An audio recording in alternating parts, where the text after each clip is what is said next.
नमस्कार, मैं करुणाशंकर त्रिपाठी आप सभी का स्वागत करता हूं द आउटलुक क्लासेस में। हम प्रैक्टिस कर रहे हैं यूपी कांस्टेबल री एग्ज़ाम 2024 की और आज प्रैक्टिस सेट 9 सॉल्व करना है। इससे पहले हम लोग 8 प्रैक्टिस सेट सॉल्व कर चुके हैं।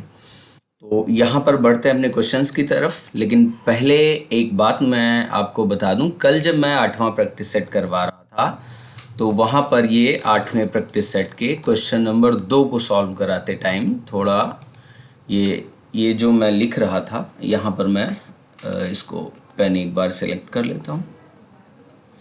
हाँ, ये जो मैं यहाँ पे लिख रहा था ओष्ठ वर्ण, ये वाला क्वेश्चन था ओष्ठ वर्ण कौन सा है। तो ये डी ऑप्शन तो मैंने पूरा सही बता दिया, लेकिन यहाँ पर जब मैं लिख रहा था ओष्ठ वर्ण से ओष्ठ से और कौन कौन से वर्ण बोले जाते हैं, तो छोटा ऊ, बड़ा ऊ और पा वर्ग पूरा, इनका उच्चारण होता है। तो यहाँ पर गलती से मैंने पा की जगह का लिख दिया था, तो उसको आप सही कर लीजिएगा। ये बात मुझे ध्यान आई, मुझे एक मेरे बड़े भाई के तुल्य और मेरे सीनियर हैं जिन्होंने मेरी कल वीडियो देखी, तो उन्होंने मुझे फ़ोन करके बताया। उनका नाम मिस्टर बलराम सिंह है। तो बलराम भैया, अगर आप मेरी बात सुन रहे हैं आज के प्रैक्टिस सेट में, तो मुझे ज़रूर कमेंट करके बताइएगा, मुझे फ़ोन करिएगा। जो आपने मुझे बताया, मुझे सचेत किया, मुझे याद दिलाया, मैंने उसको करेक्ट कर दिया। मैंने गलती से पा की जगह का वर्ग लिख दिया था। ठीक है, तो बहुत बहुत धन्यवाद बलराम भैया मुझे करेक्ट करने के लिए। चलिए ठीक है, मैं इसको इस वाली फाइल को यहीं पे छोड़ता हूँ और बढ़ता हूँ अपने प्रैक्टिस सेट की तरफ। ठीक, तो इसको आप थोड़ा करेक्ट कर लेना। मैंने गलती से वहाँ से जल्दबाजी में पा की जगह का लिख दिया था। ठीक, आंसर एकदम सही बताया था, बस ये चीज़ गलत हो गई थी। चलिए अब आज के प्रैक्टिस सेट पे बढ़ते हैं। पहला क्वेश्चन आज का है, जो रहीम गति दीप की कुल कपूत की सोए, बारे उजियारो करे बड़े अंधेरों होए। इसमें कौन सा अलंकार है, ये आपको बताना है। तो चलिए एक बार मैं इसका अर्थ आपको बताता हूँ कि इसका अर्थ क्या है। यहाँ पर पहली बात तो इनमें से आपको बताना है। पेन फिर से चेंज हो गई, चलो चेंज कर लेते हैं। ठीक, यमक अलंकार होगा कि रूपक अलंकार, श्लेष या उत्प्रेक्षा, ज़्यादा बताने की जरूरत नहीं है इसके बारे में। इन अलंकारों के यमक अलंकार एक शब्द एक से अधिक बार है, अर्थ दोनों के अलग अलग हों। रूपक अलंकार में उपमेय उपमान में कोई भेद ना हो, सेम एक जैसे बता दिया जाए। श्लेष अलंकार यहाँ पर एक से अधिक अर्थ देता हो कोई एक शब्द, तो वहाँ पर श्लेष अलंकार। उत्प्रेक्षा में जन जानो मन मानो ये सब मिलेगा आपको। और उत्प्रेक्षा अलंकार की खास बात ये होती है कि उपमेय में उपमान की संभावना व्यक्त की जाती है। तो चलिए इसका एक बार अर्थ समझते हैं। यहाँ पर है फिलहाल श्लेष अलंकार, कैसे है वो मैं बता रहा हूँ आपको। जो रहीम गतिदीप की कुल कपूत की हो, यहाँ पर इन दोनों लाइन के दो अर्थ निकल करके आएंगे। इसमें रहीम दास की लाइन है, ये कह रहे हैं इसमें दीपक की और कुल के कपूत की। ठीक है, मतलब जो कपूत हो कुल में उसकी और दीपक की तुलना कर रहे हैं। दीपक मतलब जलने वाला दीपक, ये इस टाइप से जो जलने वाला दीपक आता है उसकी तुलना हो रही है, दीपक नाम वाले की नहीं। तो इसमें कह रहे हैं कैसे। अब पहले इसका एक अर्थ दीपक के सेंस में समझिए। कह रहे बारे उजियारो करे बढ़े अंधेरों होए। बारे मतलब जलाने पर, उजियारो करे मतलब उजाला करता है, बढ़े मतलब बुझ जाने पर अंधेरा हो जाता है। ठीक है, तो ये हो गई दीपक के सेंस में। अब कुल के कपूत, एक खानदान में बेकार लड़का हो तो उसके बारे में कैसे बताया है। तो बारे मतलब बचपन, तो बारे मतलब क्या हो जाएगा, बचपन में उजियारो करे, बचपन में बढ़िया लगता है सबको। बढ़े अंधेरों हो, बढ़े मतलब बड़े होने पर अंधेरों हो, मतलब वही सारा क्या करता है, सर्वनाश कर देता है। ठीक, तो यहाँ पर बारे और बढ़े इसके दो अर्थ हैं। ठीक, एक तो हो जाएगा बारे का मतलब जलने पर और बचपन, बढ़े का मतलब बुझने पर और फिर बड़ा होने पर। तो इस तरीके से दो अर्थ छिपे होने के कारण इसमें श्लेष अलंकार हो जाएगा। चलिए दूसरे प्रश्न की तरफ बढ़ते हैं। मन का दुर्भाव वाक्यांश के लिए एक शब्द है, मन का दुर्भाव। इसे क्या कहते हैं, क्या दृष्टि वैषम्य, भेदभाव, मनोमालिन्य या कलुषिता। इसमें से कौन सा सही हो जाएगा। मन का दुर्भाव, मन का दुर्भाव, इसमें मनोमालिन्य सही होगा। मनोमालिन्य बोलते हैं उसको, मन का दुर्भाव मनोमालिन्य हो जाएगा। चलिए आगे बढ़ते हैं तीसरे प्रश्न की तरफ। समाचार का बहुवचन होगा। क्या होगा इसमें? समाचार का बहुवचन। आपको बताना है क्या समाचार ही होता है, या समाचारों, या अनेक समाचार, या समाचार पत्रिका। अब इसमें से आपको बताना है। तो मैं आपको बता दूं, समाचार शब्द अपने आप में बहुवचन है। ठीक, समाचार शब्द अपने आप में बहुवचन है, इसका समाचार ही रहेगा, बहुवचन इसका कोई नहीं होता है। ठीक है, चलिए आगे बढ़ते हैं। जंगल में शुरू होता है, ये जंगल जहाँ शुरू होता है, ये उपन्यास के इसके रचयिता कौन है, इसके रचनाकार, ये आपको बताना है। जंगल जहाँ से शुरू होता है, तो इसके रचयिता कौन है? चलिए सारे लोग कमेंट करिएगा। हाँ, क्या इसके रचयिता नरेंद्र कोहली हैं, संजीव हैं, या राजेंद्र यादव, या भीष्म साहनी? चलिए कमेंट करिए। एक बार मैं पानी पी लेता हूँ तब तक। मुझे थोड़ा खराश हो रही है गले में, उस वजह से दिक्कत आ रही है। एक तो यहाँ पे बारिश हो रही, इतने दिन से पावर कट हो रहा है, तो उसकी वजह से दिक्कत आ रही है। मौसम सही है नहीं, पावर कट हो रहा है, जिसकी वजह से पेपर भी ज़्यादा लंबा मैं नहीं बना पा रहा हूँ। चलिए ठीक है, आप एक बार पढ़िए, कमेंट करिए, मैं पानी पी लेता हूँ।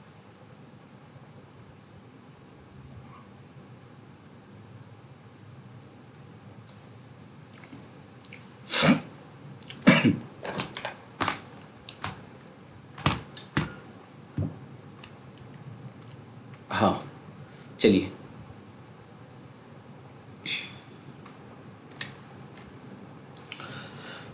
हाँ, तो जंगल जहाँ शुरू होता है, इसके रचयिता कौन? नरेंद्र कोहली हैं, या संजीव हैं, या राजेंद्र यादव, या भीष्म साहनी? तो इसका सही आंसर हो जाएगा संजीव। जंगल जहाँ शुरू होता है, इसके रचयिता संजीव हैं। चलिए आगे बढ़ते हैं। रस राज किसे कहा जाता है? किस रस को रसराज कहते हैं? क्या वो वीर रस है, रौद्र रस, हास रस, या श्रृंगार रस? कौन सा होगा? देखिए, श्रृंगार इस तरीके से लिखा जाता है, कंप्यूटर टाइपिंग में फॉन्ट में थोड़ा गड़बड़ी के कारण इस तरीके से नहीं लिख पा रहा है। श्रृंगार आप ध्यान रखिएगा लिखा कैसे जाता है। तो इसमें रसराज श्रृंगार को ही कहा जाता है। और भी अगर इसमें डीप में जाएं कि किसको, तो वियोग श्रृंगार को कहा जाता है, वियोग श्रृंगार।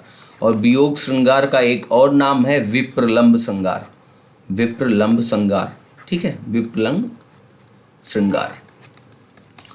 तो ये आप याद रखिएगा कि ये और कौन कौन से विकल्प सही हो सकते हैं। चलिए छठे प्रश्न की तरफ बढ़ते हैं। भरत मुनि के अनुसार रसों की संख्या कितनी है? तो भरत मुनि नाट्य संप्रदाय के जनक हैं, या कह सकते हो रस संप्रदाय के जनक हैं। इनकी रचना कौन सी है? इनकी रचना है नाट्यशास्त्र, इनकी रचना है नाट्यशास्त्र। और इन्होंने इसी में रस के 8 भेदों का वर्णन किया है। तो इस तरीके से 8 भेद हो जाएंगे भरत मुनि के अनुसार। और अब बात आती है रस टोटल, मगर अगर मान लिया आपसे पूछता है कि रस कितने हैं, तो रस हैं 9।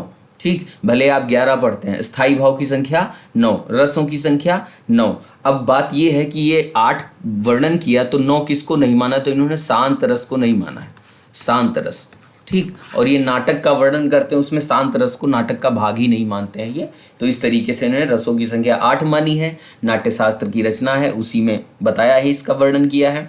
शांत रस को इसका भाग नहीं माना है। तो ये इतने प्रश्न आपसे बन सकते हैं। चलिए, वर्तनी की दृष्टि से कौन सा शब्द शुद्ध है? शुद्ध वाला आपको बताना है कौन सा। क्या स्वातंत्र शुद्ध है, ब्रज, अतिशयोक्ति, संग्रहित?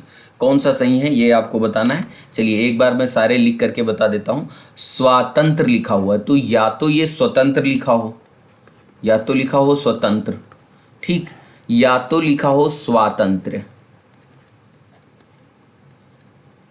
ये दो, इनमें से कोई लिखा होगा, ये सही होगा। ब्रज एकदम सही लिखा हुआ है, ब्रज, तो यही सही विकल्प है। अतिशयोक्ति लिखा होता है, अतिशयोक्ति होता है, ना कि अतिशयोक्ति। तो ये क्या हो जाएगा? अतिशयोक्ति हो जाएगा। और संग्रहित ना होता है, संग्रहित नहीं होता है, संग्रहित होता है। तो इस तरीके से ब्रज एकदम सही लिखा हुआ है। जो लोग ब्रिज बोलते हैं वो गलत बोल रहे हैं, ब्रिज नहीं होता है, ब्रज होता है। चलिए 8वां प्रश्न देखते हैं। छीलते हुए अपने को, यह किसकी रचना है? छीलते हुए अपने को के नंद किशोर आचार्य की, रमेश कुंतल मेघ, नासिरा शर्मा, रामदरस मिश्र? ये किसकी रचना है ये आपको बताना है। छीलते हुए अपने को। चलिए एक बार ये सारे इंपॉर्टेंट हैं, मैं एक बार इस सबको लिख के बताता हूँ। ये इंपॉर्टेंट हैं सारे के सारे, और ये जितने भी हैं ये सब के सब, ये 4 के चारों लोग साहित्य अकादमी पुरस्कार प्राप्त हैं। तो रचना ये इंपॉर्टेंट है। साहित्य अकादमी पुरस्कार होता है हिंदी में, और डायरेक्टली ये आपके सिलेबस में लिखा हुआ है हिंदी में पुरस्कार। तो साहित्य अकादमी पुरस्कार सारे प्राप्त हैं। तो पहली बात तो आप इन चारों को लिख लीजिए कहीं पर, या स्क्रीनशॉट आपको रखना है, जिसमें आपको सुविधा हो आप वो काम कर सकते हैं। इनकी चारों की रचनाएं भी मैं बता दे रहा हूँ। तो इसका पहली बात तो सही विकल्प कौन सा है? सही विकल्प हो जाएगा नंद किशोर आचार्य। तो इनकी तो ये रचना हो गई, बाकी तीन की मैं आपको बता दे रहा हूँ। रमेश कुंतल मेघ, रमेश कुंतल मेघ जी की रचना है विश्व मिथक सरित सागर। विश्व मिथक सरित सागर। और अगर इसकी विधा पूछें तो ये साहित्यिक समालोचना है। इसको लिख लीजिए, साहित्यिक समालोचना, इसके ऊपर मैं लिखा दे रहा हूं, साहित्यिक समालोचना है ये। ठीक है, चलिए। नासिरा शर्मा, नासिरा शर्मा की और भी कई रचनाएं हैं, लेकिन जिस रचना पर इन्हें साहित्य अकादमी मिला है मैं वो रचना लिख रहा हूं। नासिरा की रचना है पारिजात। पारिजात, और पारिजात जो रचना है उसकी विधा है कि ये पारिजात क्या है, ये इनका उपन्यास है। उपन्यास है नासिरा शर्मा का, जिस पर इन्हें साहित्य अकादमी पुरस्कार मिला है। रामदरस मिश्र, रामदरस जी हैं, रामदरस मिश्र, इनकी रचना है आग की हंसी। आग की हंसी, ये सारे इंपॉर्टेंट है, आप याद रखिएगा, और ये इनका काव्य है। ठीक, तो ये सारे क्या हैं? ये सभी के सभी चारों के चारों साहित्य अकादमी पुरस्कार प्राप्त हैं।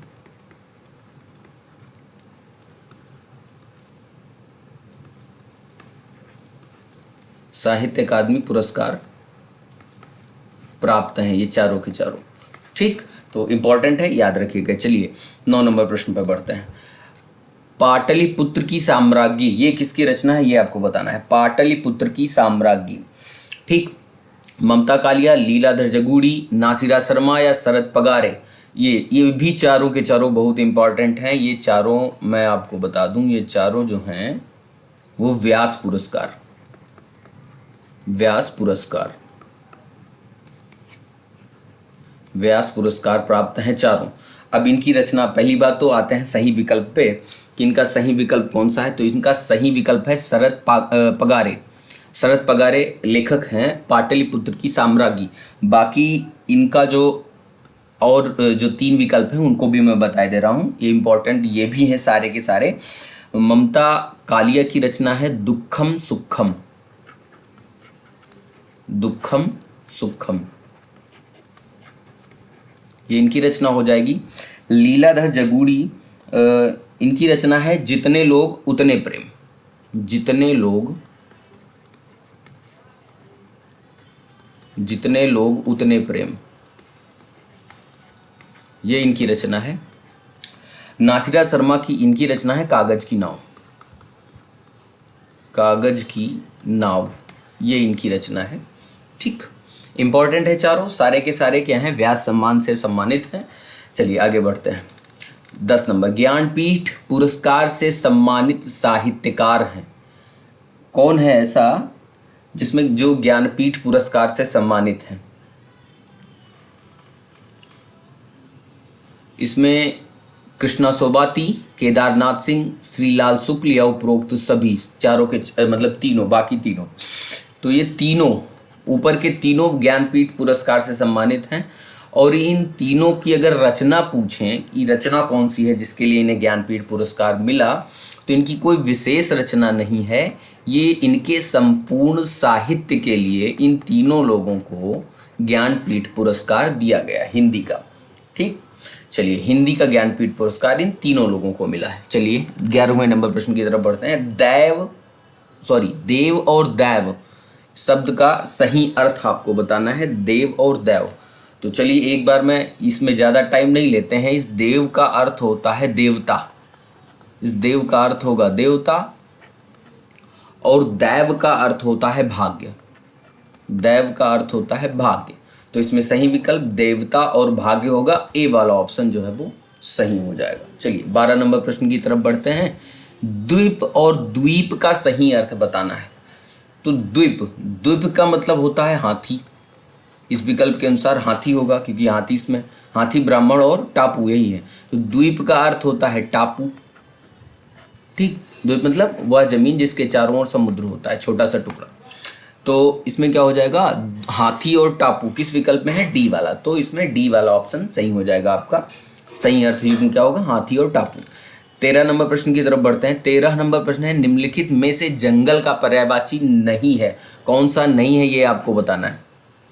क्या वन, अनल, विपिन, दावा, इसमें से कौन सा होगा जो गलत है। तो इसमें अनल गलत है। अनल का मतलब होता है आग, अनल का मतलब होता है आग। ठीक, बाकी वन, विपिन और दावा इन तीनों का मतलब जंगल होता है। चलिए 13 हो गए। 14 नंबर प्रश्न की तरफ बढ़ते हैं। 14 नंबर प्रश्न क्या कहता है, कुर्ता पायजामा में 3.5 मीटर कपड़ा लगता है। ये क्वेश्चन ही कंप्लीट नहीं लिखा हुआ है। कुर्ता पैजामा में 3.5 मीटर कपड़ा लगता है। इस विकल्प देखते हैं, संख्यावाचक, परिमाणवाचक, गुणवाचक, संख्या। हाँ, इसमें विशेषण क्या है, विशेषण है, कौन सा विशेषण है ये आपको बताना है। क्या संख्यावाचक है, परिमाणवाचक है, गुणवाचक है या संकेतवाचक है। तो पहली बात तो देखिए कौन सा है, 3.5 मीटर कपड़ा।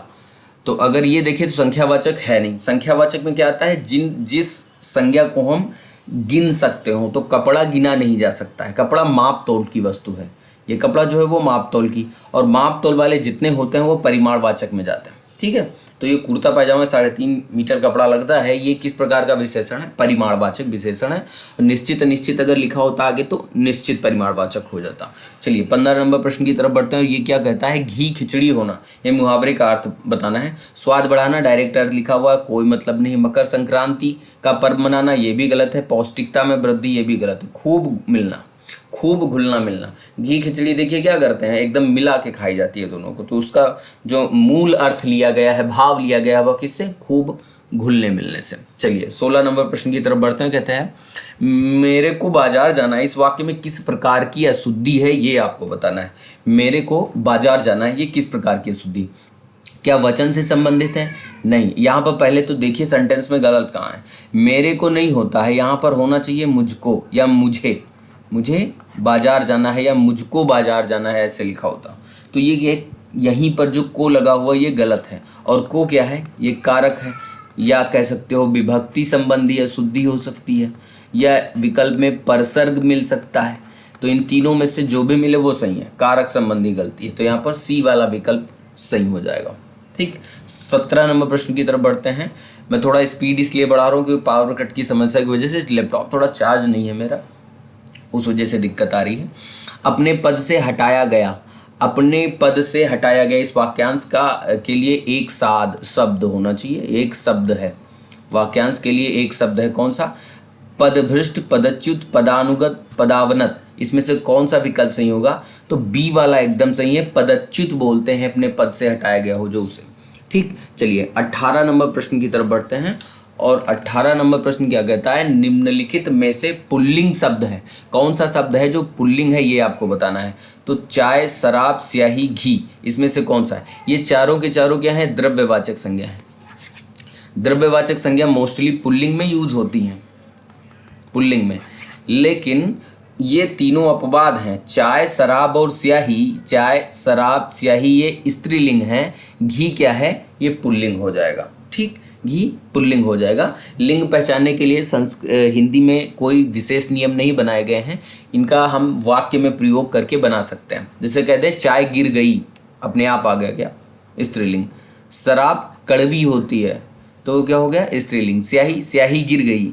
घी, घी गिर गया, या घी अच्छा है, घी अच्छी है नहीं कहते। इन्हीं संज्ञा के साथ विशेषण या क्रिया आप लगा दीजिए, आपको पता चल जाएगा। ठीक, चलिए 19 नंबर प्रश्न, लेख लिखा गया वाक्यांश, वाक्य की पहचान करें। क्या ये कर्तृवाच्य का है, भाववाच्य का है या कर्मवाच्य का है। यहाँ पर सबसे पहले हम पहचानने के लिए करते क्या हैं, कर्तृवाच्य के भाव वाक्य जो होते हैं सकर्मक अकर्मक दोनों होते हैं, सकर्मक और अकर्मक दोनों होते हैं। इसको आप ध्यान रखिए। भाववाच्य का वाक्य केवल और केवल अकर्मक होगा, और जो कर्मवाच्य का वाक्य होता है वो केवल और केवल सकर्मक होता है। तो सबसे पहले सेंटेंस की हम पहचान करें कि ये इसमें कर्म है कि नहीं है।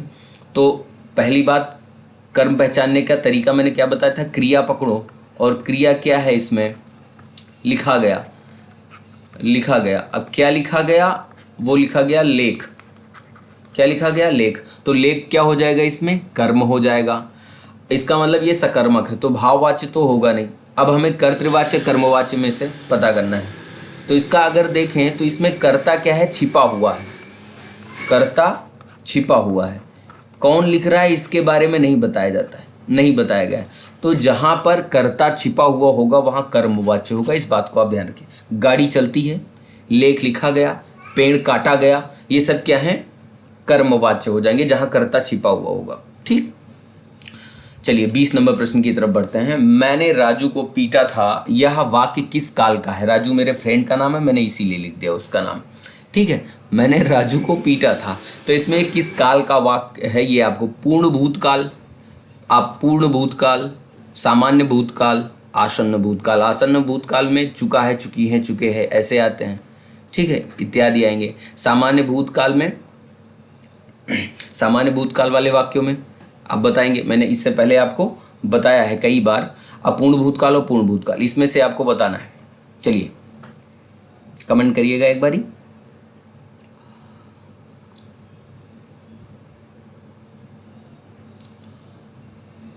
इसमें सामान्य भूतकाल, इसमें ता था, ती थी, ते थे आदि ये आते हैं। अपूर्ण भूतकाल वाले में क्या होगा, क्रिया के पूर्ण होने में मतलब समय होता है भी, या वर्तमान या चल रही होती, वर्तमान नहीं कह सकते, तो इसमें रहा था, रही थी, रहे थे, ऐसे वाले आ जाएंगे।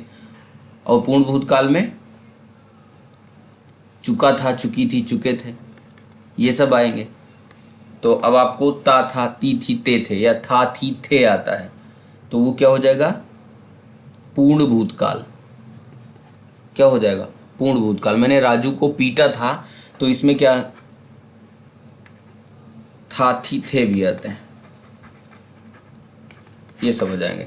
तो इसमें कौन सा सही हो जाएगा, पूर्ण भूतकाल, मतलब जब मैंने पीटा वो काम पूरा हो चुका था, तो ये पूर्ण भूतकाल का सेंटेंस हो जाएगा। 20 नंबर में वाक्य किस काल का है, ये पूर्ण भूतकाल का है। चलिए 21 नंबर, भूखे को भोजन दो, इस वाक्य में कारक कौन सा है, ये आपको बताना है। कर्म कारक है, अपादान, अधिकरण या संप्रदान, कौन सा कारक है। तो यहाँ पर को विभक्ति चिन्ह आया हुआ है। को विभक्ति चिन्ह दो जगह होता है, या तो कर्म में होगा या तो संप्रदान में होगा।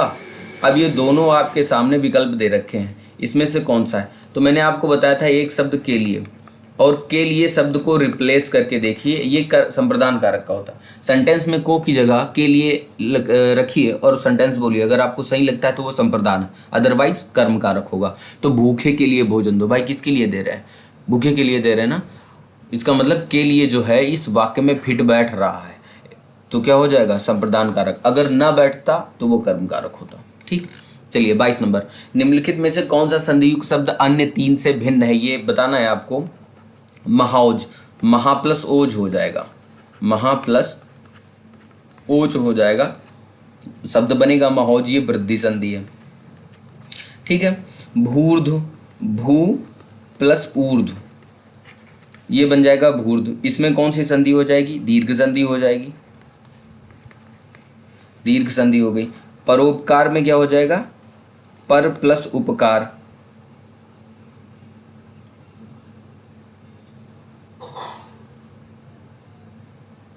पर प्लस यहाँ नहीं उपकार, तो इसमें कौन सा हो गया, छोटा आ है लास्ट में, और ये तो यहाँ पर गुण संधि हो जाएगी, हलंत यहाँ पे नहीं लगा। ठीक है, ये हटा ही देते हैं इसको। तपोबल में, अरे यार, तपह प्लस बलो होता है, इसमें कौन सी संधि है, इसमें संधि हो जाएगी विसर्ग संधि। अब इसमें से आपको बताना है कौन तीन भिन्न है, एक अलग है। ठीक है, एक अलग है उससे, तीन से एक समान है।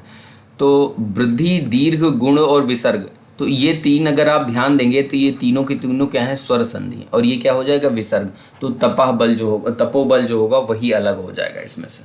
ठीक है, चलिए आगे बढ़ते हैं। 23 नंबर प्रश्न, रेहन पर रघु, इसके लेखक कौन है, और ये यूपीएसआई के एग्जाम में पिछले वर्षों में आया हुआ है। रेहन पर रघु, ये किसकी रचना है, क्या यशपाल की है, काशीनाथ सिंह, गोविंद मिश्र या मैत्रेयी पुष्पा। तो ये रचना है काशीनाथ सिंह की, काशीनाथ सिंह जी की रचना है रेहन पर रघु। ठीक है, चलिए इंपॉर्टेंट क्वेश्चन है, ये एसआई एग्जाम में पूछा गया है प्रीवियस ईयर में। चलिए 24 नंबर प्रश्न पे बढ़ते हैं। रमेश पढ़ रहा था, यह किस काल का वाक्य है, रमेश पढ़ रहा था, तो रहा था, रही थी, रहे थे जहाँ मिलता है वो अपूर्ण भूतकाल का वाक्य होता है, ज़्यादा दिमाग लगाने की ज़रूरत नहीं है इसमें। ठीक है, 24 में बी वाला विकल्प सही हो जाएगा। 25 नंबर, मोटा लड़का साइकिल से गिर गया, इस वाक्य में विशेष की पहचान करनी है। विशेष से सबसे पहले संज्ञा ढूंढना है आपको, सेंटेंस पे क्या करना है, संज्ञा ढूंढना है। चलिए संज्ञा ढूंढिए। इसमें लड़का संज्ञा है, साइकिल संज्ञा है। अब वह संज्ञा की, जिस संज्ञा की विशेषता बताई गई हो वही संज्ञा क्या होगी, विशेष से बनेगी।